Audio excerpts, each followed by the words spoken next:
Gente, a gente estava falando do contexto de convenção, esse último assunto, Sim. Convenção. Agora, falando em contexto de igreja, porque muita gente olha tudo misturado. Isso a gente estava falando o pastor como presidente da CGADB, da convenção. Agora, voltando para ele como pastor da Assembleia de Deus, Ministério do Belém.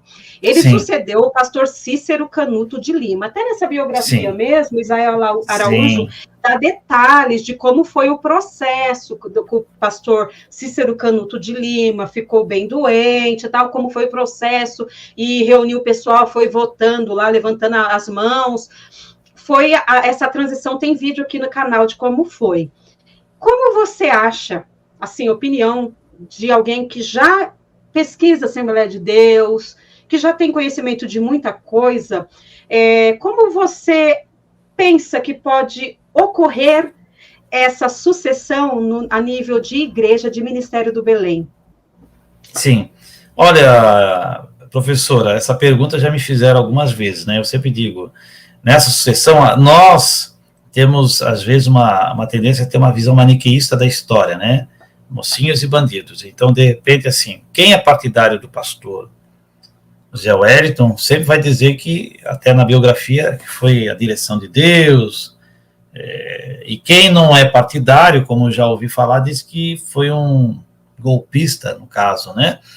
Eu não vejo dessa forma, tá? Eu vejo a seguinte, eu vejo que o pastor Zé Wellington, ele era o vice-presidente do Belenzinho, desde 1973, ele foi secretário durante muito tempo, ele era um comerciante bem-sucedido, ele era secretário e foi vice-presidente desde 1973. O pastor Cícero já estava com seus 80 anos, já estava alquebrado pela idade. Então, a sucessão, assim, as lideranças perceberam que a sucessão ia ocorrer mais cedo ou mais tarde. Isso ia acontecer. E havia já movimentações de bastidores que o próprio pastor Zé Wellington deixa um pouquinho na biografia, né?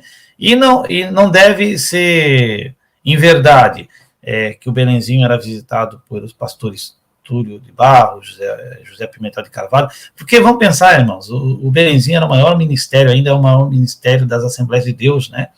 Tem mais de 2.000 igrejas, hoje 2.200 igrejas. Então, o que acontece? Muitos pastores queriam realmente assumir o Belenzinho. E o pastor Zé Wellington, ele era um vice, ele soube ser um vice que trabalhou nos bastidores. Então, é o seguinte, ele preparou, o que eu vejo, eu não vejo ele assim como golpista, eu vejo que ele preparou como é que eu posso dizer? A sua cama, né? Ele se preparou e preparou o momento certo para assumir o Belenzinho antes que outro pastor viesse e assumisse. Tanto é que está ali escrito, e é uma realidade, a família queria que o pastor João Alves Correia assumisse. A família queria que o pastor João Alves Correia assumisse. Pastor de Santos, né? De Santos, e ele também, eu acho que iria assumir, né? Então, quando chegou o momento decisivo, o pastor Zé Wellington teve força política, porque é o seguinte, irmãos, vamos colocar o fato. O Ministério do Belenzinho tinha vários pastores, que ele fala ali, seriam os cardeais do Belenzinho, né? Odilon, acho que é Odilon Caranhissa, Antoneto Grangeiro Sobrinho, Manuel Bezerra, tinha alguns pastores, o Joaquim Marcelino também, que estava por ali. Ele jamais teria assumido sem o apoio do ministério. Então, ele assumiu com o apoio do ministério e se manteve com o apoio do ministério. Agora, o que se conta, né? Alguns falam assim, que o pastor Cícero ainda estava em condições de liderar a igreja, que ele não estaria assim tão demente, tão alquebrado assim como alguns falam. Essa que é a grande questão. Tem um familiar dele que diz que o avô dele só ficou doente, com problemas, depois que saiu da presidência do Belenzinho.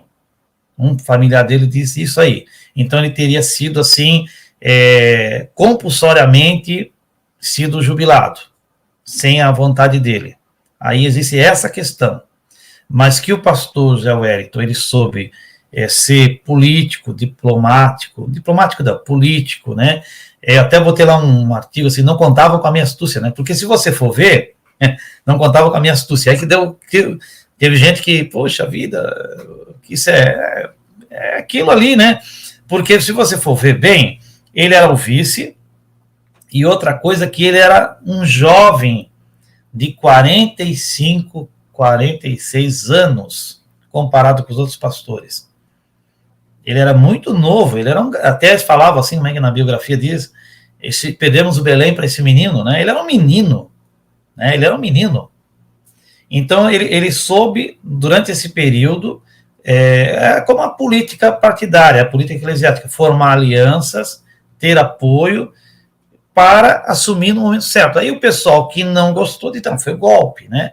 Mas ele assumiu com apoio do ministério. E o ministério deu respaldo para ele, e o que complicou muito é porque, não sei se os irmãos sabem, depois da saída do pastor Cícero, a Folha de São Paulo foi lá e fez uma entrevista com o pastor Cícero antes dele morrer. E aí o pastor Cícero falou, né, que ele foi retirado, e tem um moço aí que está mudando as tradições da igreja, e aí pego essa entrevista, né, porque o pastor José Wellington seria assim, como é que é como é que eu posso falar, o renovador da igreja, o inovador, né, o modernizador da igreja, tá mudando os marcos antigos, aquela coisa toda, né, e na verdade ele pegou o Belenzinho, eu gosto sempre de dizer, o Belenzinho estava engessado, né, não tinha, acho que consideração, acho que não tinha congresso de jovens, não tinha, era uma igreja engessada, né, a ceia ainda era o cálice comum, então o pastor José Wellington dinamizou a igreja e prosperou. Agora, essa questão eu digo assim, a sucessão, depende do ponto de vista, mas do meu ponto de vista, ele foi muito político, foi muito sagaz, no sentido, ele foi muito, a gente fala aqui, não sei a expressão, ladino, para assumir o poder no momento certo. Não sei se eu estou respondendo, estou enrolando muito. Tá sim.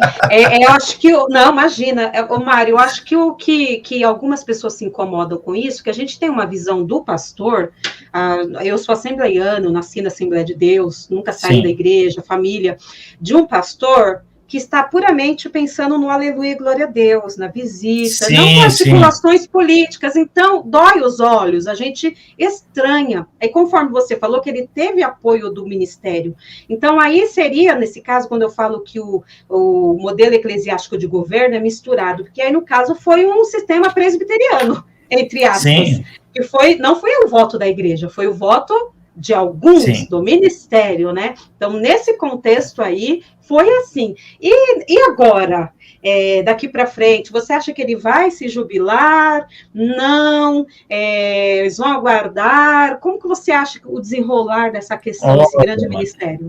Eu acho que o pastor Zé Wellington só larga o Belenzinho, né? Quando ele não tiver nenhuma capacidade física, mental, de poder dirigir, ou quando Jesus vier recolher ele. Porque o cargo do pastor do Belenzinho, como outros pastores, é que nem papado, né? O cara só sai quando morre. E se bem que no papado já teve um papa que renunciou, né, e deixou o outro, né? Mas a gente está indo no modelo antigo do papado. E sobre a sucessão dele, né? É lógico, na visão assim, na linha ministerial, o vice-presidente deve assumir, que é o José Wellington Júnior. Só que, claro, né, é como o caso de Madureira, né, todos nós somos também desse ponto de vista. Eu e uns amigos que a gente conversa, por exemplo, quando o Manuel Ferreira falecer, o filho vai assumir. Só que a gente sabe que os filhos não têm a mesma história, nem a legitimidade que tem os pais. Então, há uma tendência de haver uma maior fragmentação, né? Maior fragmentação, tanto Madureira como do Belenzinho. Existem hoje igrejas que estão ligadas ao Belenzinho, na sua convenção, porque o pastor Zé Wellington ainda está lá como pastor, ele tem a autoridade, a legitimidade, né? Mas quando ele falecer, a gente não sabe se realmente o pastor Zé Wellington Júnior ou o pastor Samuel Ferreira, do outro lado, vão realmente conseguir ter as rédeas, né? Uma incógnita. Até a questão de carisma também. Também, né? Eu vejo, assim, do ponto de vista, eu sou um pouco, né, assim, pessimista ou realista, sei lá, eu acho que a igreja caminha, essas grandes convenções caminham mais para fragmentação, né? Fragmentação. Existe a vantagem do pastor Zé Wellington Júnior, né?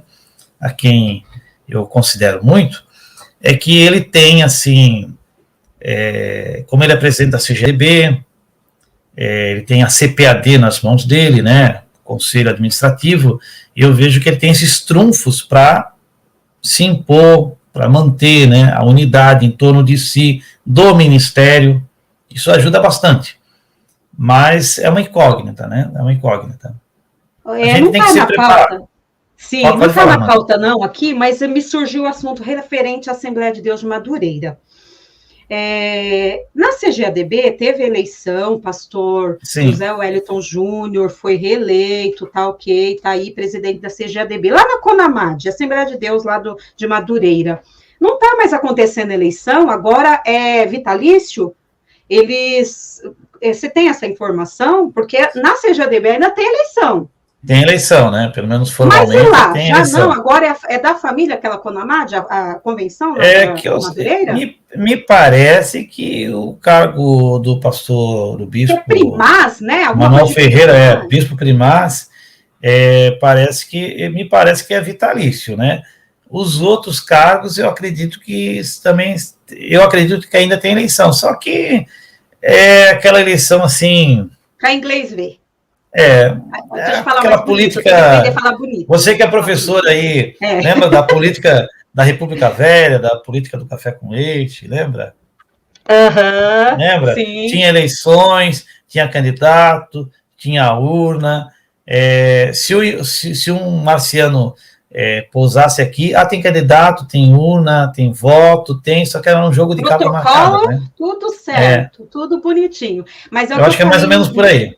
Sim, num dos vídeos, viu, Mário, que eu falei, que a CGADB ainda tem essa eleição, né? E o pessoal fica nessa questão de espiritualizar tudo, ou todo mundo espiritualiza tudo, ou ninguém espiritualiza tudo, porque só a camada dos membros espiritualizando e os grandes escalões politicando, aí fica complicado, porque ainda tem eleição na CGADB. Que eu saiba, na CONAMAD não tem mais. Se ficarem dormindo, vai acontecer o futuro aí da CGADB. Só que antigamente na CPAD, também tinha eleições, só que havia mais ministérios, mais líderes, né, de peso para disputar as eleições. Nós tínhamos o Túlio Barros, José Pimentel de Carvalho, José Wellington, Manuel Ferreira, Paulo Macalão, Alípio, tal. Nós tínhamos uma pluralidade de alcebiades, de líderes reconhecidos nacionalmente.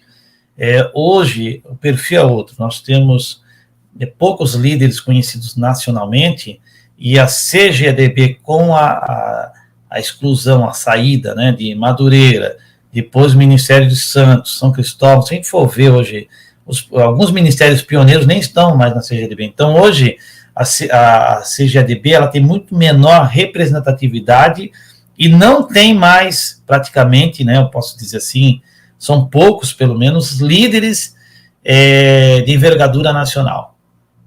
Você me fez lembrar, Mário, o que meu pai falou. Meu pai, essa questão de ler vem muito do meu pai. Ele falou que ele não consegue ver conteúdos publicados como dos anos 70 e 80, desses grandes nomes, Alcebiades.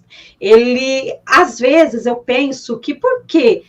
Não tem mais, não existe mais? Será que não foi a falta de oportunidade quando está querendo colocar em evidência pessoas mais, assim, ou parentes, ou coleguinhas, e pessoas com talento, só que não é da cúpula, que você vê que tem bagagem, fica no cantinho? Às vezes eu penso isso, porque deve ter gente com envergadura, gente boa e escondida, que não está tendo oportunidade por conta para manter esse círculo fechado, né? É uma possibilidade também, você não acha? Sim. Isso está acontecendo, a fragmentação, as divisões, que isso tem ocorrido desde os anos 80 e 90, como eu falei, né, hoje uma eleição na CGADB, na verdade, o Sul, tem o Sudeste, né, ali o São Paulo com o Belenzinho, praticamente, o Mato Grosso, o Nordeste e alguns ministérios, quer dizer, a gente vê que não há mais, né, nem oposição, né, não existe oposição. E ainda houve uma questão técnica nas eleições que eles fizeram uma eleição casada, né, uma chapa casado. Antigamente a eleição, é por isso que o Silas Malafaia conseguiu ser vice, né? Porque a eleição era como no Brasil antigamente, você votava para presidente e votava para vice em separado. Então o pastor Zé Wellington ganhou para presidente e o Silas da chapa oponente ganhou. Hoje a eleição é fechada, né? É casadinha, né? Então você votou, nós já tem que votar todo mundo. Então isso voltou novamente e logo após a saída do Samuel Câmara. Então isso fez com que a possibilidade de ter uma chapa concorrente ficasse nula, né? Então, na verdade, nós vamos ter, eu acredito, para bem ou para mal, nós vamos ter, né, um reinado longo ainda, né, dos Bezerra da Costa. Fazer o quê? Gente,